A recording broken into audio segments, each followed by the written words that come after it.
बहुत समय पहले की बात है।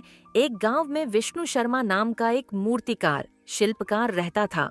वह पत्थरों से सुंदर मूर्तियां बनाने की कला में माहिर था। उसने अपने पिता और दादा से यह कला सीखी थी और यह उसके परिवार की परंपरा बन चुकी थी। लेकिन समय बदल चुका था। लोग अब मशीनों से बनी मूर्तियां खरीदने लगे थे, सस्ती और जल्दी मिल जाने वाली। अब कोई उसके हाथों की बनी मूर्तियों को देखने तक नहीं आता। विष्णु दिन ब दिन हताश होता जा रहा था। हार का भाव।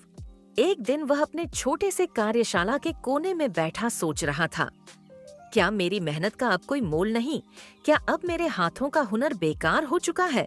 वह परेशान होकर सो गया। सपने में संदेश। उस रात उसने एक अजीब सपना देखा। सपने में एक विशाल पत्थर उसके सामने आ खड़ा हुआ और बोला, हे मूर्तिकार, मुझे मत छोड़ो। मैं पत्थर जरूर हूँ, लेकिन मेरे भीतर भगवान छिपे हैं। अगर तुम मुझे तराशोगे नहीं तो मैं यूं ही बेकार पड़ा रहूंगा। लेकिन अगर तुम मुझे अपना समय, श्रम और कला दोगे तो मैं वह मूर्ति बन जाऊंगा जिसके सामने लोग सिर झुकाएंगे। विष्णु चौंक कर उठ गया। उसका दिल धड़क रहा था। वह समझ चुका था कि यह कोई साधारण सपना नहीं था। नई शुरुआत। सुबह होते ही विष्णु जंगल की ओर निकल पड़ा। बहुत देर खोजने के बाद उसे एक बड़ा असमान आकार का पत्थर मिला। न कोई रंग, न कोई चमक। देखने में वह बेकार लग रहा था, लेकिन विष्णु को विश्वास था इस पत्थर में कुछ है। वह उसे घर लाया और काम में लग गया। संघर्ष और समर्पण। दिन रात उसने उस पत्थर को तराशा।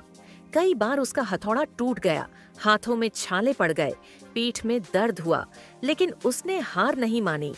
महीनों की मेहनत के बाद एक दिन वह मूर्ति तैयार हुई।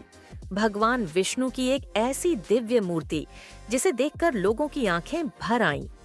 गांव भर में खबर फैल गई, विष्णु शर्मा ने अपने हाथों से भगवान को जीवित कर दिया। लोग दूर दूर से उस मूर्ति को देखने और पूजा करने आने लगे। सम्मान और पहचान। विष्णु का खोया हुआ आत्मविश्वास लौट आया। उसकी कला को पहचान मिलने लगी। सरकार ने उसे सम्मानित किया और उसकी मूर्तियों की मांग पूरे देश में फैल गई। कहानी से सीख।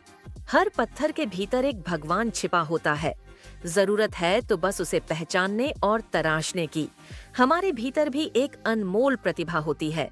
अगर हम कठिनाइयों से डरे नहीं, लगातार प्रयास करें, तो वही प्रतिभा हमें ऊंचाइयों तक ले जाती है। कभी कभी दुनिया हमें नजरअंदाज करती है, लेकिन अगर हम खुद पर विश्वास रखें, तो पूरी दुनिया हमारी कद्र करने लगती है।